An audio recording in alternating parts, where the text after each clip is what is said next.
കേട്ടോ വക്കീലേ, ഞാൻ ഈ യുദ്ധങ്ങളൊക്കെ അങ്ങ് അവസാനിപ്പിക്കാൻ പോവാ. എന്തിനാ വെറുതെ മനുഷ്യരുടെ ശാപം വാങ്ങി കൂട്ടുന്നത്? ഞാനങ്ങ് നന്നാവാൻ തീരുമാനിച്ചു. അത് നല്ലതാ, മനസ്സമാധാനം കിട്ടും. കറക്റ്റ്, മനസ്സമാധാനം അതാണല്ലോ വേണ്ടത്. അല്ലാതെ കുറച്ച് കാശും സ്വത്തും ഉണ്ടായിട്ട് എന്താ കാര്യം? കട്ടിലേക്ക് വീണ ആ നിമിഷം ഉറങ്ങാൻ പറ്റണം. അതിനുള്ള ശ്രമത്തിലാണ് ഞാനെന്താ വേണ്ടത്? പറയുന്ന പോലെ ചെയ്യാം. നമ്മുടെ ആ കേസില്ലേ, അക്ഷര ഹോസ്പിറ്റലിനെതിരെ ഫയൽ ചെയ്തത്, അതങ്ങ് പിൻവലിച്ചാലോ എന്നാണ് ഞാൻ ചിന്തിക്കുന്നത്.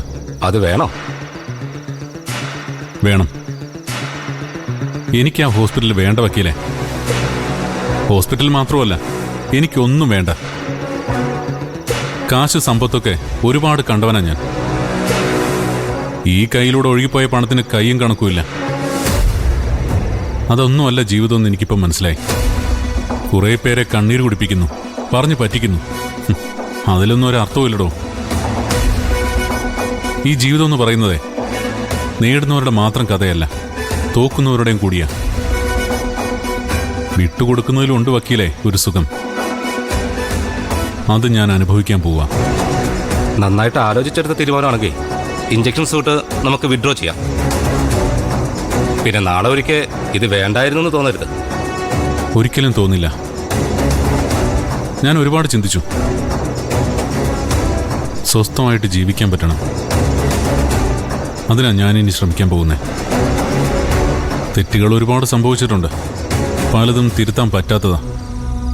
ഇനി അങ്ങോട്ട് കഴിവതും തെറ്റൊന്നും വരുത്താതെ ജീവിക്കണമെന്ന് എനിക്ക്. അതിനുള്ള തുടക്കമാണോ? കേസ് നമുക്കിനി വേണ്ട. ആ ഹോസ്പിറ്റല് അവരെടുത്തോട്ടെ. എല്ലാം സാറിന്റെ ഇഷ്ടം. എന്ത് സുഖമുണ്ടെന്നറിയോ ഒരാളോട് ക്ഷമിക്കുമ്പോൾ?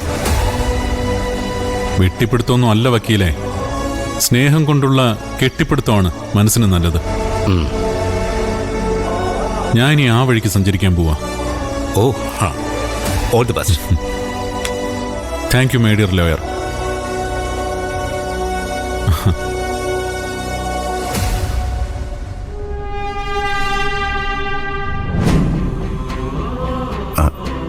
എന്താ സാർ ആലോചിക്കുന്നത്?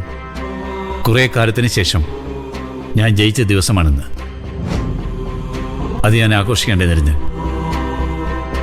എല്ലാത്തിനും കടപ്പെട്ടിരിക്കുന്നത് നിരഞ്ജനോടാണ്. നിരഞ്ജനില്ലായിരുന്നുവെങ്കിൽ ഇന്ന് ഞാൻ ഏതെങ്കിലും ഹോട്ടൽ മുറിയിൽ കഴിഞ്ഞാനേ, ഒരഭയാർത്ഥിയെ പോലെ. സർ, ഇനി എന്ത് ചെയ്യുമ്പോഴും തങ്കച്ചി ശരിക്കും ആലോചിക്കും.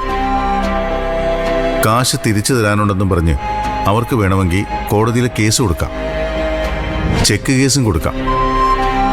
അതൊക്കെ കഴിയാൻ സമയം കുറേ എടുക്കും. അതിനുള്ളിൽ അവർക്ക് കൊടുക്കാനുള്ള പണം നമ്മൾ എങ്ങനെയെങ്കിലും ഉണ്ടാക്കും.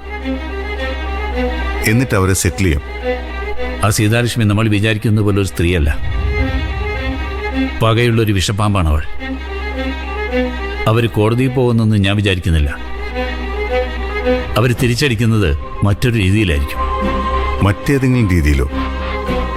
അവരെന്ത് ചെയ്യാനാ സർ? അത് ചെയ്തു കഴിയുമ്പോഴേ നമുക്ക് മനസ്സിലാവും. സാർ എന്തിനാ അവരെ ഇങ്ങനെ പേടിക്കുന്നത്? അവരെ എനിക്ക് നന്നായിട്ട് അറിയാവുന്നതുകൊണ്ട്. എന്ത് ചെയ്യാനും മടിയില്ലാത്തൊരു മനസ്സാണ് അവരുടേത്. അതിനുള്ള ആൾബലവും കാശും അവർക്കുണ്ട്. അത്ര എളുപ്പത്തിൽ അവരുടെ മുമ്പിൽ പിടിച്ചു നിൽക്കാൻ പറ്റുമെന്ന് ഞാൻ വിചാരിക്കുന്നില്ല. സൂക്ഷിക്കണം നിരഞ്ജൻ. ഞാൻ മാത്രമല്ല, എല്ലാവരും. എനിക്കൊരു പേടിയില്ല സർ. അവർക്ക് എന്താണോ ചെയ്യാൻ പറ്റുന്നത് അതവർ ചെയ്യട്ടെ.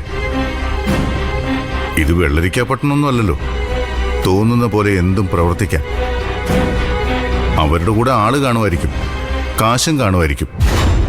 അതൊന്നും പോരാതെ വരും നമ്മളോട് മുട്ടുമ്പോഴെന്ന് അവരിനിയും മനസ്സിലാക്കാനിരിക്കുന്നേ ഉള്ളൂ. സാറ് ധൈര്യമായിട്ടിരിക്കെ. തങ്കച്ചി ഇനി തല പൊക്കില്ല. എങ്കിലും നമുക്ക് കൊള്ളാം. ഇത്രയും കാലത്തെ അനുഭവ ചരിത്രം വെച്ച് നോക്കുമ്പോൾ അങ്ങനെയല്ല അവർ പെരുമാറുന്നത്. അവരുടെ അടുത്ത നീക്കം എന്താണെന്നറിയാൻ കാത്തിരിക്കുകയാണ് ഞാൻ. സാരമില്ല, അവരെന്ത് ചെയ്താലും അത് നേരിട്ടല്ലേ പറ്റൂ. യുദ്ധത്തിന് ഇറങ്ങിക്കഴിഞ്ഞു. ഇനി പിന്തിരിഞ്ഞോടാൻ പറ്റില്ലല്ലോ. എല്ലാം നേരിടണം. അല്ലാതെ ചെയ്യാൻ.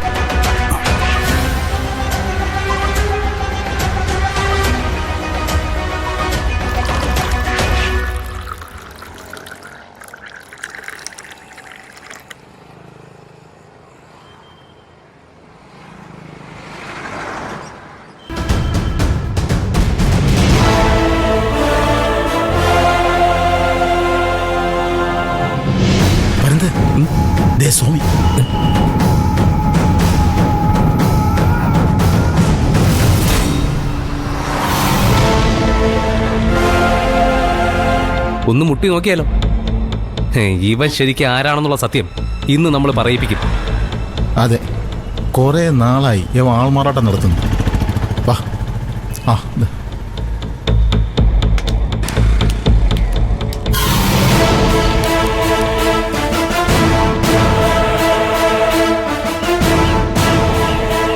എന്താ സ്വാമി, ഇതെവിടെ പോയിട്ട് വരുന്നു? എസ്റ്റേറ്റ് ഒക്കെ എങ്ങനെ പോകുന്നു? എസ്റ്റേറ്റോ? ഏത് എസ്റ്റേറ്റ്? ഒന്നും അറിയാത്ത പോലെ. ഇത്രയും കാശുണ്ടായിട്ട് എന്തിനാ സ്വാമി ഒരുമാതിരി പിച്ചക്കാരനെ പോലെ ജീവിക്കുന്നത്? നല്ല അന്തസ്സായിട്ട് അടിച്ചു പൊളിച്ച് ജീവിച്ചൂടെ? നിങ്ങൾ എന്തൊക്കെയാണ് ഈ പറയണേ? എനിക്കൊന്നും മനസ്സിലാവുന്നില്ല. നീ എന്താടാ പൊട്ടം കളിക്കുകയാണോ? കുറെ നാളായല്ലോ നീ എല്ലാവരെയും പറ്റിക്കാൻ തുടങ്ങിയിട്ട്. ഇന്ന് രണ്ടിലൊന്ന് അറിഞ്ഞിട്ടേ ഞങ്ങൾ പോകൂ. സത്യം പറടാ, നീ ശരിക്കും ആരാ? ഞാൻ സ്വാമി. അതിവിടെ അവിടെ നീ എസ്റ്റേറ്റ് മുതലാളിയാണല്ലോ. കോട്ടും സ്യൂട്ടും നടക്കുന്ന നീയാണോ അതോ ഇപ്പൊ കാണുന്ന നീയാണോ? ആരാണ് യഥാർത്ഥ സ്വാമി? നിങ്ങൾക്ക് പ്രാന്ത. ഞാൻ ഒന്നേ ഉള്ളൂ. ആ ആളാ അപ്പൊ നിങ്ങളുടെ മുന്നിൽ നിൽക്കുന്നത്. കൊള്ളം പറയുന്നോളാം. പിടിച്ചു കെട്ടുവിനെ.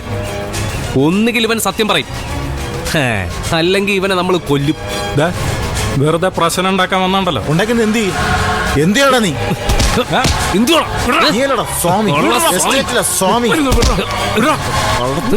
നിക്കണോ നിക്കണോ നിക്കടാ.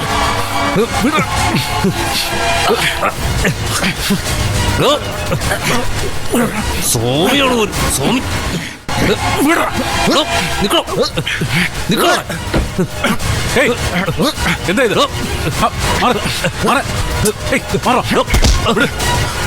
എന്താ ഇത്? എന്താ സ്വാമി ഇത്? ഇവരോട് തന്നെ ചോദിക്കും. ഇയാളെ കുറെ കാലായി കളിപ്പിക്കാൻ തുടങ്ങിയിട്ട്. ഇയാളോട് ദൂരം. ഇവന്റെ 2 റോളും നിരഞ്ജൻ ഡോക്ടറെ കണ്ടിട്ടുള്ളതാ. ചോദിക്കുമ്പോ ഇവൻ അറിയാത്ത പോലെ പെരുമാറും. വിടാൻ പാടുണ്ടോ ഇങ്ങനെയുള്ളവനെ? ശേ, വഴിയിൽ വെച്ച് ഉന്തും തവള നടത്തുന്ന മോശമല്ലേ? വരട്ടെ, വരുന്നേ വാ.